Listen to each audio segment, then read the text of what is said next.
जनवरी 23। हमारी प्रतिदिन की रोटी मिनिस्ट्रीज की ओर से आप सभी को नमस्कार। आज के संदेश का शीर्षक है खोना पाना आनंद करना। जेम्स बैंक्स की ओर से। आज के पवित्र शास्त्र का भाग लूका अध्याय 15 1 से 10 वचन तक। सब चुंगी लेने वाले और पापी उसके पास आया करते थे ताकि उसकी सुने, पर फरीसी और शास्त्री कुड़कुड़ाकर कहने लगे, ये तो पापियों से मिलता है और उनके साथ खाता भी है। तब उसने उनसे यह दृष्टांत कहा, तुम में से कौन है जिसकी 100 भेड़ें हों और उनमें से एक खो जाए तो 99 को जंगल में छोड़कर उस खोई हुई को जब तक मिल ना जाए खोजता ना रहे, और जब मिल जाती है तब वह बड़े आनंद से उसे कंधे पर उठा लेता है और घर में आकर मित्रों और पड़ोसियों को इकट्ठा करके कहता है, मेरे साथ आनंद करो क्योंकि मेरी खोई हुई भेड़ मिल गई है। मैं तुमसे कहता हूँ कि इसी रीति से एक मन फिराने वाले पापी के विषय में भी स्वर्ग में इतना ही आनंद होगा जितना कि 99 ऐसे धर्मियों के विषय नहीं होता जिन्हें मन फिराने की आवश्यकता नहीं। या कौन ऐसी स्त्री होगी जिसके पास 10 सिक्के हों और उनमें से एक खो जाए तो वह दिया जलाकर और घर झाड़ बुहार कर जब तक मिल ना जाए जी लगाकर खोजती ना रहे, और जब मिल जाता है तो वह अपने सखियों और पड़ोसिनों को इकट्ठा करके कहती है, मेरे साथ आनंद करो क्योंकि मेरा खोया हुआ सिक्का मिल गया है।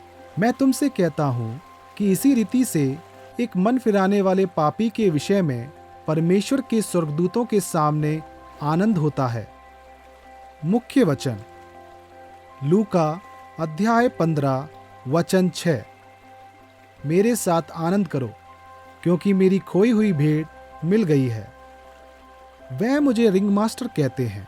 इस साल अब तक मैंने 167 खोई हुई अंगूठियां पाई हैं।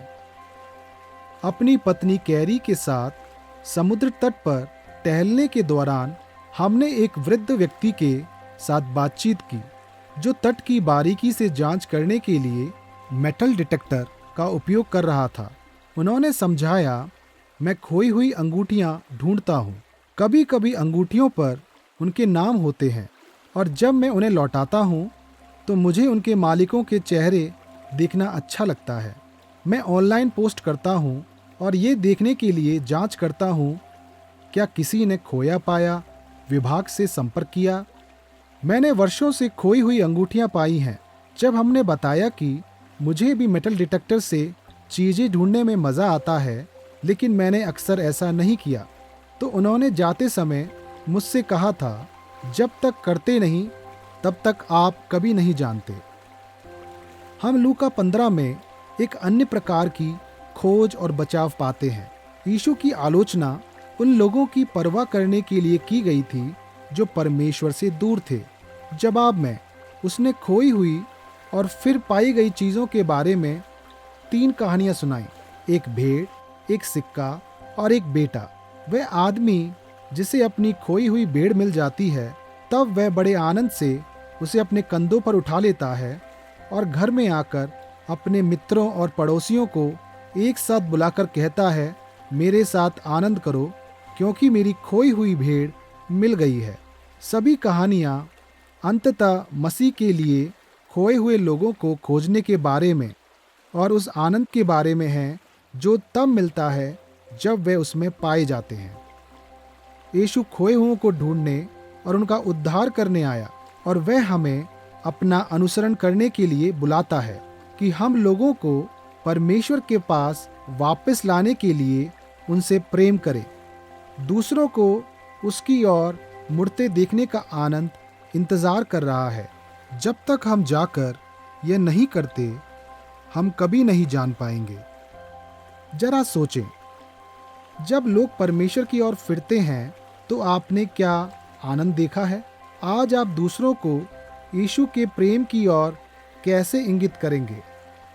आएं हम प्रार्थना करें। मुझे खोजने और प्यार करने के लिए धन्यवाद यीशु, कृपया मुझे अपने आनंद में दूसरों के पास भेजें जिसे आज आपकी ज़रूरत है। आमीन।